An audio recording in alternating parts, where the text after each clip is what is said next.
name is Andriy Kostrubin. Welcome to my Pecha Kucha. The title of my Pecha Kucha is Can't Get Enough of the Green, the journey to and through my cornfield, and my major is plant science. You may be wondering why my second photo is of a hanging orange. That is because my favorite color is orange, and I like citrus. Oh, and because I'm a plant science major.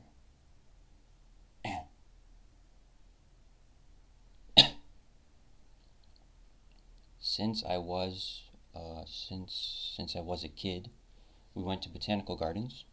We would regularly travel, and whenever we went on a trip somewhere, my mom would always take us to a garden. You could say it runs in the family. If I enjoyed it, which I didn't because it was boring as balls.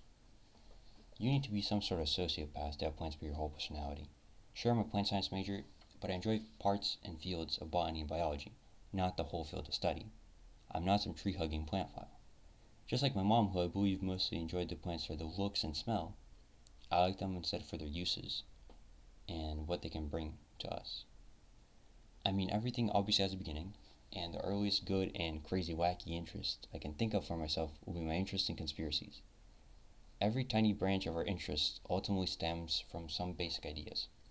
In my case, it was curiosity of the unknown and fantastical. Which, if you know what a conspiracy is, I love and still do love the world of fiction. Not just metal ships doing battle in space, but of pyromantic wizards detonating goblin orphanages. And how I also wanted for these things to exist in the real world. Cloaked UFOs in low orbit, some dinosaur thing swimming in Scottish lakes, Mothman and the such. So, how does this tie into plant science, you may ask?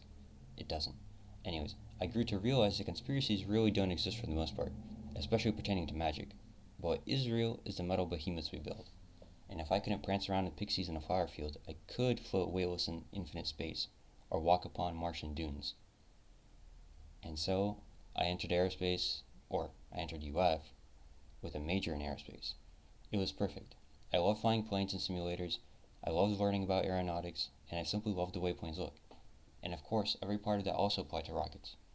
Not just the idea of flying them, but of building them and designing them. But the math is what did me in. I didn't do too hot the last semester I held the aerospace major, and it wasn't like me hitting a wall with one class just like finishing me. It was a slow downward trend. I did slightly worse and worse as Calc became Calc 2 and 3, and Physics became Physics 2 and Statics.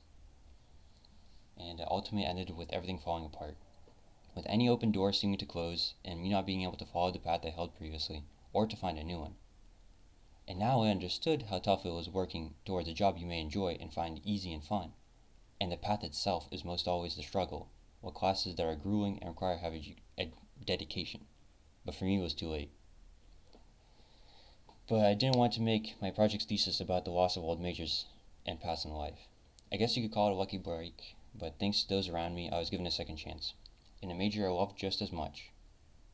And that day, the military lost a future conscript. And the thing is, I truly enjoy plants, and probably the reason I got into agriculture college was because of me being able to express that on paper. To turn plants into a staple food source, or to harvest them for chemical compounds, or make medicine, like some alchemist brewing a magic potion, that was there with me since the beginning. And the idea didn't manifest a month ago. How do I skip that?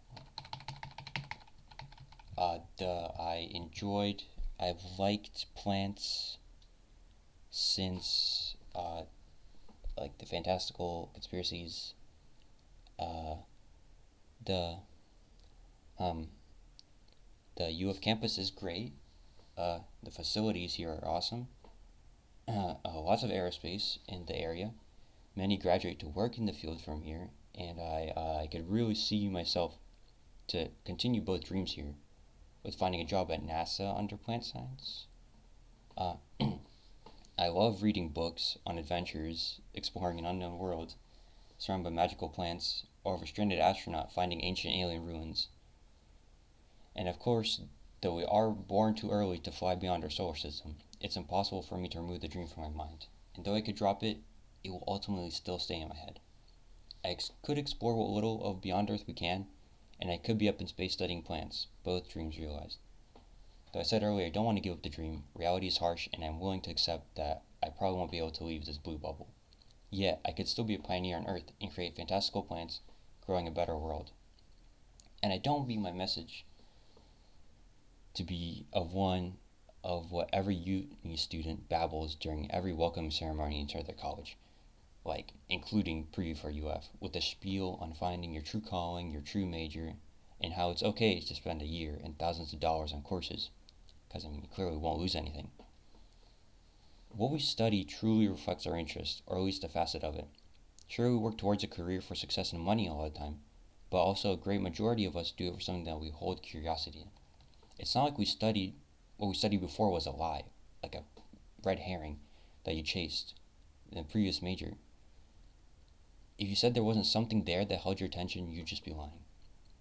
We switch majors for something we believe in more, or what we may find greater success in, but part of us did enjoy what we worked towards before.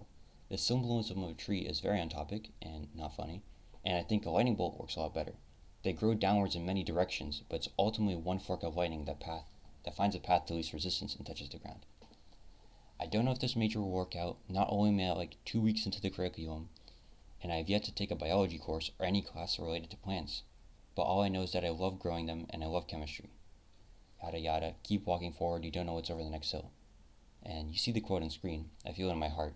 Lincoln said that to me